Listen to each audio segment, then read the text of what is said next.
Bonsoir, bienvenue au Talk Orange Le Figaro. Nous recevons ce soir Bruno Le Maire, le ministre de l'Agriculture. Bruno Le Maire, bonsoir. Bonsoir. Merci d'être là. Nicolas Sarkozy va inaugurer demain matin, en votre compagnie, j'imagine, le Salon de l'Agriculture. L'année dernière, il y avait renoncé parce il craignait un mauvais accueil. Quelle raison avez-vous de penser que l'accueil sera meilleur cette année ? Moi, je souhaite que l'accueil soit bon parce que le président de la République a fait des efforts considérables pour soutenir le monde agricole dans la crise qu'il a traversée en 2009. On a vu les revenus des agriculteurs qui se sont améliorés en 2010, même si c'est très disparate, oui. Très disparate et que c'est pour moi simplement un effet de rattrapage. Donc je pense qu'il y a un cap qui a été fixé. Il y a une petite lumière au bout du tunnel. Je crois qu'il faut qu'on y travaille tous ensemble avec le président de la République, avec les professionnels agricoles, pour aller jusqu'au bout du chemin et redonner la première place à l'agriculture française en Europe. Au-delà des problèmes agricoles, il y a une mauvaise ambiance et des problèmes de popularité pour le gouvernement. Est-ce que, dans ce contexte, le maintien de Michel Alliot-Marie n'est pas un handicap supplémentaire ? Non, ça je ne crois pas. Je crois qu'en matière de bonne ou de mauvaise opinion, il y a un phénomène qui est très intéressant, c'est de voir que dans l'électorat agricole, le président de la République, depuis 6 mois, est remonté très fortement. Et sa popularité s'est beaucoup accrue. Et je crois que c'est le résultat d'un travail de terrain, d'un travail très constructif, très méticuleux, qui consiste à voir les agriculteurs, à discuter avec eux, filière par filière, à voir leurs problèmes, à apporter leurs solutions.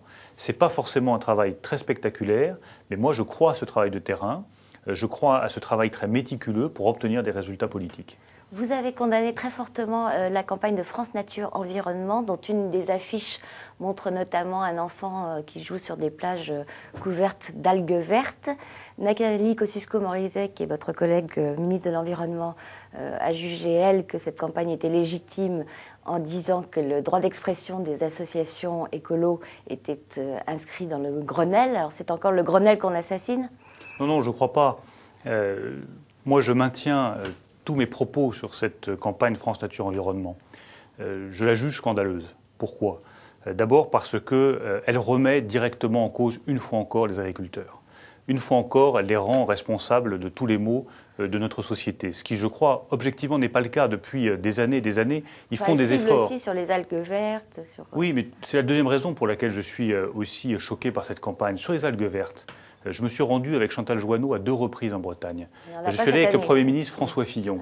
Ouais. Nous avons investi des millions pour traiter ces algues vertes. Nous avons mis en place un plan.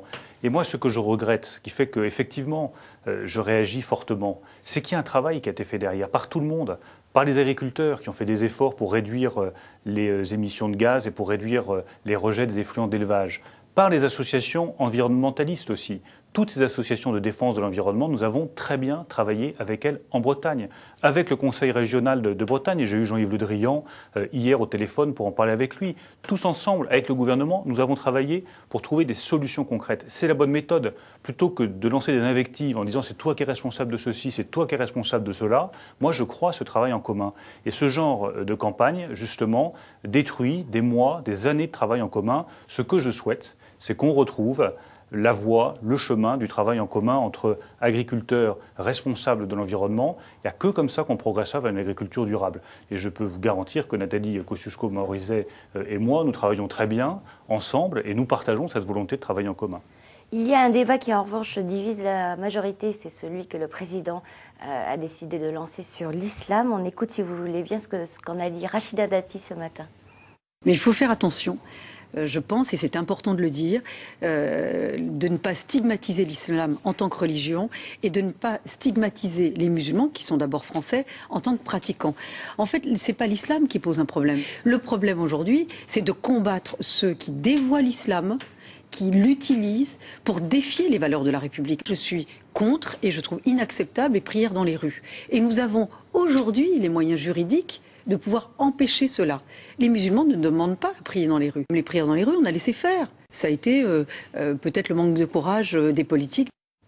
Alors j'imagine que vous êtes d'accord pour ne pas stigmatiser l'islam, mais sur quoi ce débat peut-il déboucher ? Est-ce que ce n'est pas un débat en l'air comme ceux dont François Fillon ne voulait plus ? Ça ne doit certainement pas être un débat en l'air.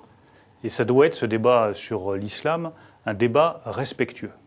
Respectueux des musulmans de France, respectueux aussi des principes de la République.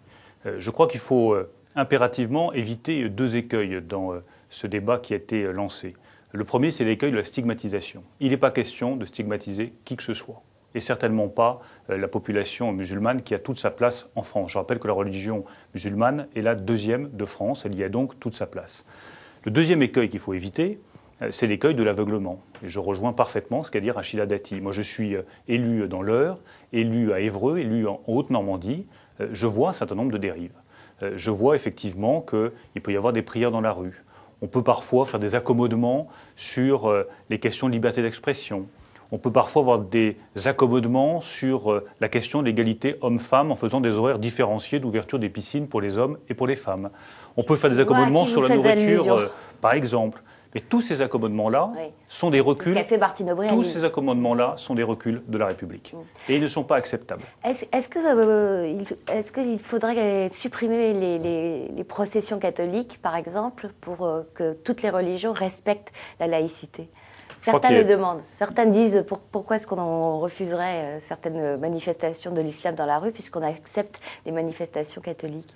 Je crois que si on commence à partir dans un débat en faisant des comparaisons les uns entre les autres, en essayant une fois encore de pointer du doigt les uns ou les autres, on sera l'espace public et de manifestations religieuses. Je pense qu'il faut dire les choses très sereinement et très calmement. La religion musulmane est la deuxième religion de France. Est-ce que son organisation aujourd'hui est satisfaisante ou non ? Pour moi, la réponse est clairement non. On n'y est pas encore arrivé. L'objectif, c'est bien d'aider les musulmans à prendre la place qui leur revient dans la République, place respectueuse de nos principes, en aidant l'organisation de la religion musulmane en France. Donc on ne touche pas aux processions.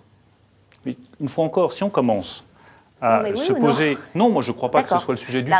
Très franchement, non. Je ne suis pas favorable à ce qu'on touche aux processions catholiques. Mais je trouve que c'est intéressant de voir comment est-ce que tout d'un coup on fait déraper le débat, parce qu'on ne veut pas voir calmement, sereinement, sans stigmatisation, un certain nombre de problèmes. Les prières récurrentes, régulières dans la rue pose problème. Tout empiètement sur l'égalité homme-femme pose problème. Autre suggestion faite cette fois par le secrétaire d'État au logement Benoît Apparu, revenir sur la loi de 1905 pour permettre de construire davantage de mosquées sur financement public. Vous êtes d'accord ?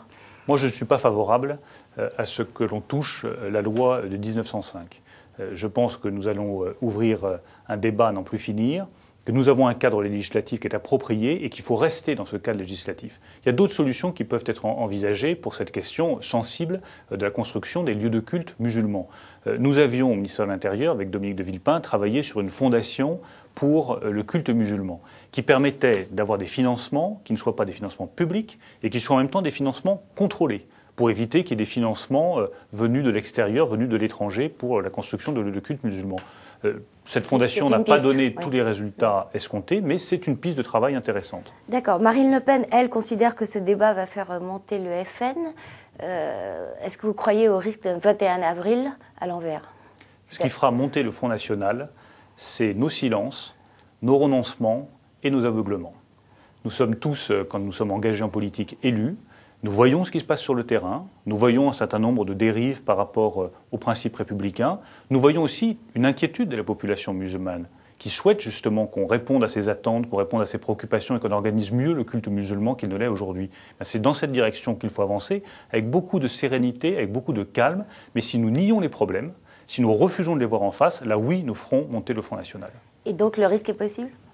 Je ne sais pas si ce sera un 21 avril. Moi, ce que je constate chez moi, c'est que le Front National recueille un véritable écho et que si nous ne sommes pas capables de traiter les problèmes qui se posent aux gens, les problèmes d'emploi, les problèmes de logement, les problèmes de respect des principes républicains, eh bien, ils auront un vote défouloir en disant « on ne nous a pas entendus », eh bien, nous voterons pour les extrêmes. À nous de les entendre. Dernière question, vous êtes chargé du projet au sein de l'UMP. Après l'application des peines et l'islam dans la République, qui sont les thèmes des 2 prochaines conventions, sur quel sujet souhaitez-vous faire plancher le parti ? Moi, je souhaite que le parti planche sur tous les sujets qui concernent la République et la nation française. On peut avoir une réponse plus précise ? Non, je n'ai pas de réponse précise à apporter. Ce que je souhaite, c'est qu'on traite tous les problèmes qui se posent aujourd'hui aux Français, avec une direction qui me paraît importante, c'est qu'on arrive à retrouver le sens de l'unité de la nation française. Je suis très frappé de voir à quel point il y a des murs qui se dressent entre les Français, entre les religions, entre un certain nombre de régions, entre un certain nombre de parties de la population. Moi, je souhaite qu'on retrouve le sens de l'unité nationale. Je crois que c'est un des caps importants pour 2012. Bruno Le Maire, je vous remercie. Bonsoir et à lundi pour un nouveau talk Orange Le Figaro.